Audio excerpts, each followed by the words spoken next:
Director of the Office of Communications for Acting County Executive Tara Jackson. This morning, you're going to hear from County Executive Jackson, who has prepared remarks before there will be an opening of Q&A. And then at the conclusion of that, I'll return to provide the media with an important update about County Executive social policy. County Executive Jackson.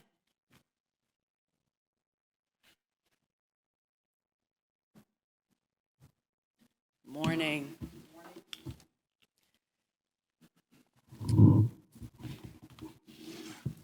As you know, former Prince George's County Executive Angela Alsobrooks has resigned from her position to begin her new duties as U.S. Senator for the state of Maryland.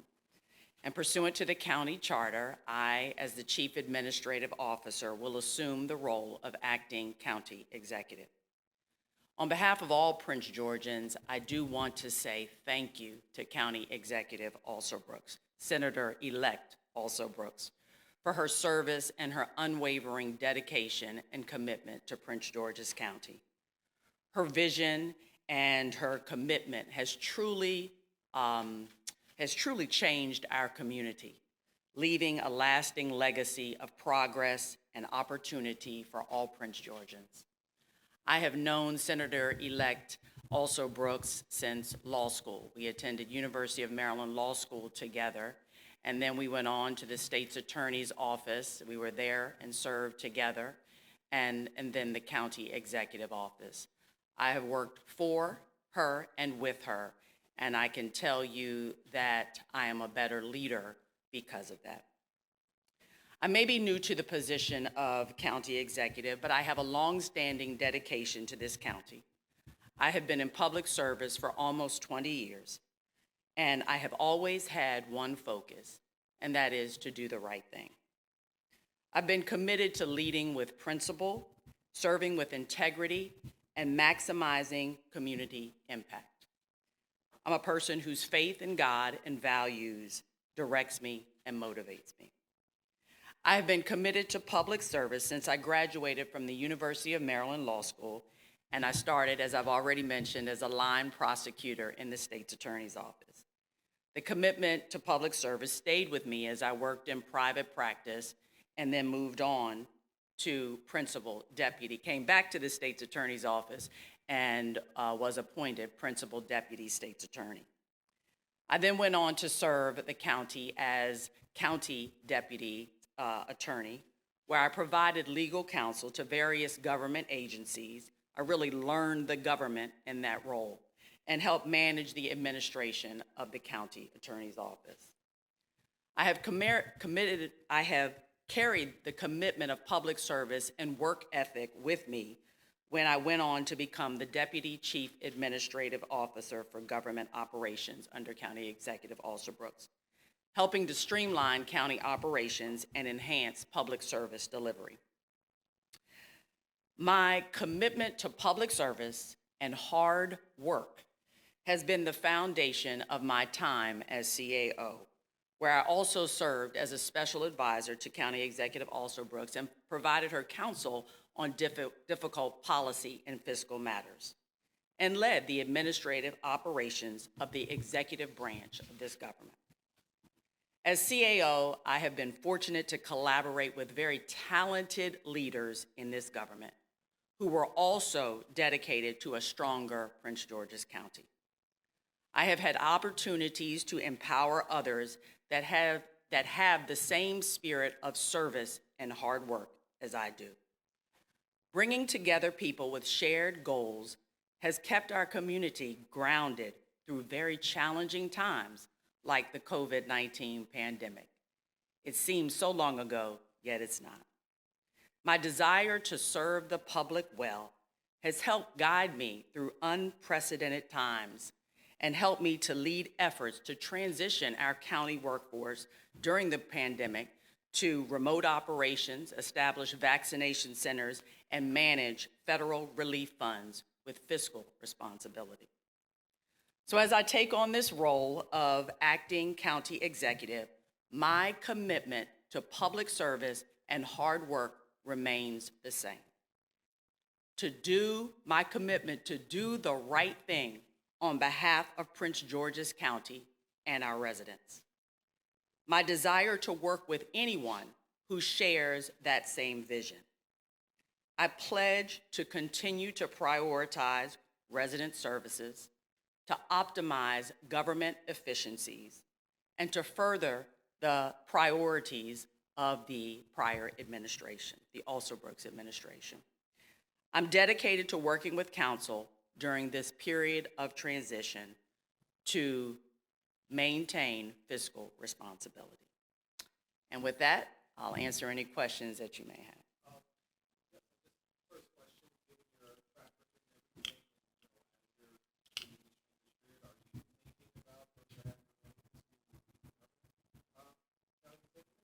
I am not. But happy to serve in this transition role, and I feel it in an honor to serve. Thank you. I don't know whether I'm, okay.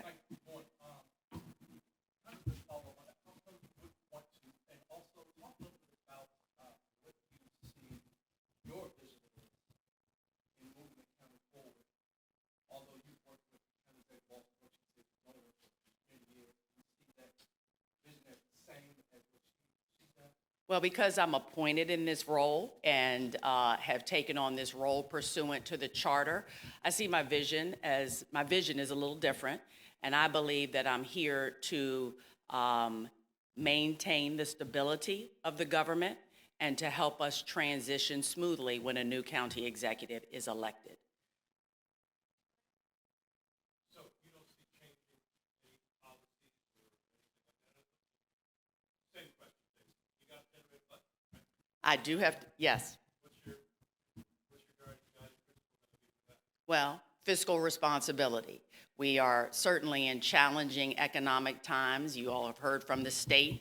I think we're facing a deficit of about $150 million right now for FY26, a projected deficit. And I have always, as CAO, it was my responsibility to lead our effort to develop a budget. And I've taken that responsibility very seriously, and I'm going to continue to do so.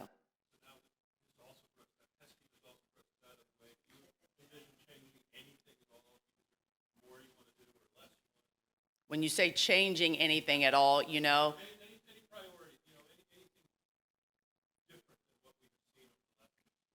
I don't, as I stand here today, I don't see making any changes that are unnecessary. But I will say that, I have to take it day by day and deal with the challenges that are presented to me. Good morning. Just a multi-question. We attended a council meeting yesterday, the national chairmanship and things like that. How do you foresee working with the new council when there's some obvious division there in terms of vision and certain priorities in terms of spending and senior tax credits and things like that going forward? How do you see that relationship? And then you could talk a little bit about some of the bigger items such as the stadium. There's a lot of talk in DC and on Capitol Hill of DC getting control of RFK, bringing the team there. Not sure the timeline on that. That would be a big loss for the county. And then also still trying to secure the FBI. Well, let me take the first one, if I remember the order of your questions. As it relates to the council, I have enjoyed a healthy relationship, I believe, with each of the council members as the chief administrative officer. And I look forward to them setting aside their divisions, whatever they may be, and so we can work together to really work on behalf of the Prince George's County residents. As it relates to the FBI, I'm looking forward to it coming.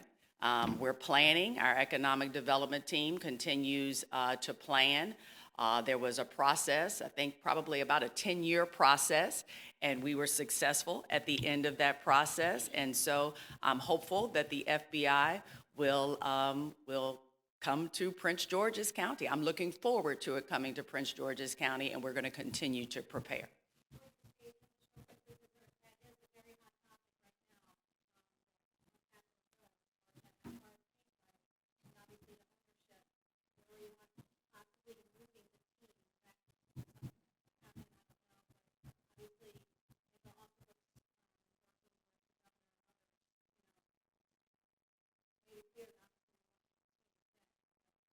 Well, I want the team to stay too.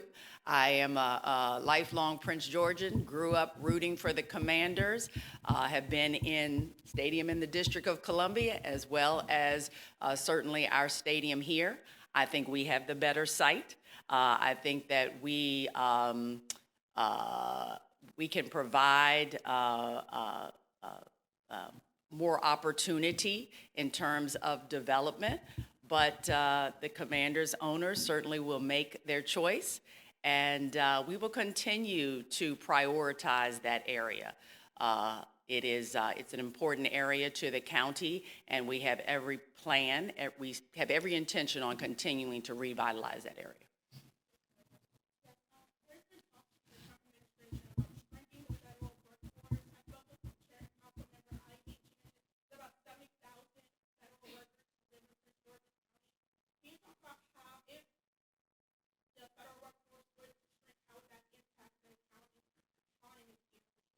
Well, it certainly would impact the county. We have a large number of federal workers that live in our county, and we're committed to those workers and to do whatever we can to support those workers. Commissioner Baker had issued a statement yesterday calling on council members who plan to run for county executive to recuse themselves from any vote when a special election may happen. Do you have any thoughts on that? Do you agree with that? I'm going to let the council members' conscience guide them as they make those decisions. You don't have any opinion on that? I do not. I'm not going to offer an opinion on that. As far as addressing, citizens, the feeling of election fatigue, at least 3 of the people that have announced plans to run for the county executive, if they were to get another election, would have to be on. There's District 5 already has to have special elections. Are there been any plans to streamline this process? Well, let me say this. The council is required to meet by the 12th. So next week, I believe that's a Thursday. They're required to meet to talk about the special elections, and I expect that they will talk about streamlining the processes.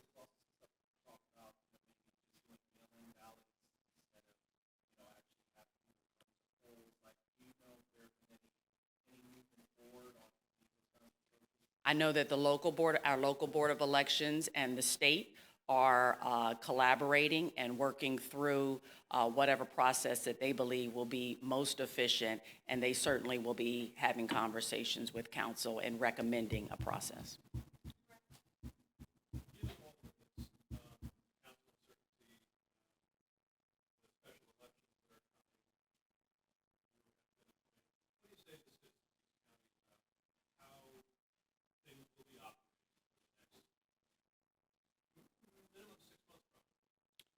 Well, what I will say is, as I've said before, I'm not new to government. I certainly am not new to public service, and I plan on continuing to work hard, as I've done throughout my career, to support the citizens, to support the residents and the visitors to Prince George's County. And so I ask you to have confidence in me as we move forward together. I believe in keeping the trains running.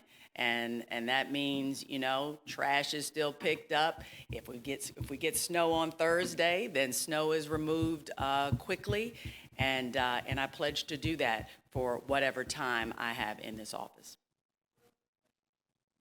And highlight in terms of trains movement, part of the job, is the state. Do you see yourself at this particular junction going down to Annapolis, promoting some county proud? I absolutely do, but I cannot spell out what those priorities might be other than we continue to be very focused on our healthcare infrastructure. During COVID-19, really our needs were laid bare for everyone to see and to understand that we need to continue to prioritize healthcare here in Prince George's County. And so I expect that that will be one of our priorities in Annapolis.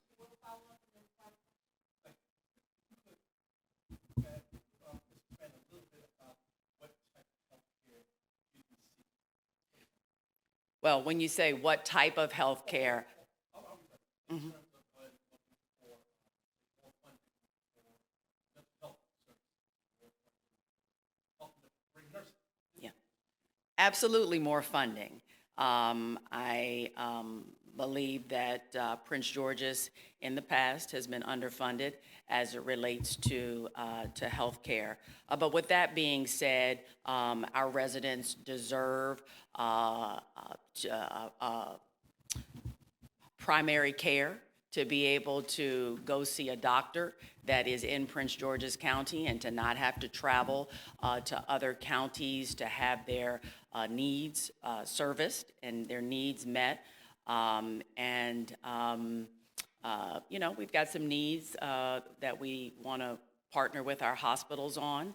I think just certainly behavioral health is an issue in the county, not unlike other counties, and so we want to continue to build on that system. We've opened a crisis stabilization center not too long ago, and so we want to make sure that that center is operating efficiently, but that's not the only center that we need in Prince George's County. There are lots of needs, but we'll be getting together. It's my third day, although I'm familiar with government, certainly we'll be getting together over the next couple of weeks to prepare for Annapolis and what our specific ask will be.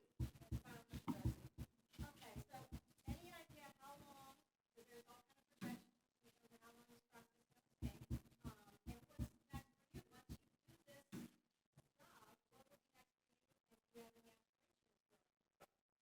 In terms of the process, again, the council is going to make that determination, but I suspect it will be somewhere between 4 to 6 months, maybe closer to 6 months. But again, the council will make that determination. They're required to do so under the law. And as it relates to the future, look, I'm focused right now on today. Again, third day in, I want to do this job well, right? I want to handle this transition well. The people deserve it, and they deserve my focus. All right, thank you very much. Thank you.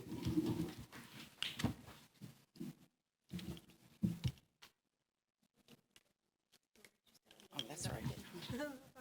I wanted to give you guys an update about the county executive social handles. So all of you very graciously followed CEX Alsobrooks. As you know, she's now Senator-Elect, and we are no longer using those handles. So the County Executive's Office of Communications, working together with our award-winning Office of Information Technology, is today debuting new county executive handles for the Office of the County Executive. That handle is PG County Exec at all platforms, on all platforms. So right now we're up on X, Instagram, and Facebook, and we'll have additional handles added soon to include an official county executive Flickr. So currently that's where you'll find updates from the Jackson administration. And moving forward, those will serve as official handles for all Prince George's County executives moving forward when they are conducting government business.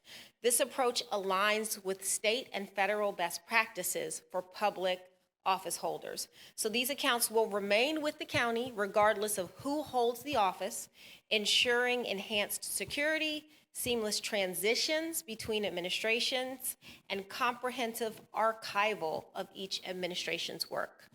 Thank you very much for coming, and we'll see you when we have more news.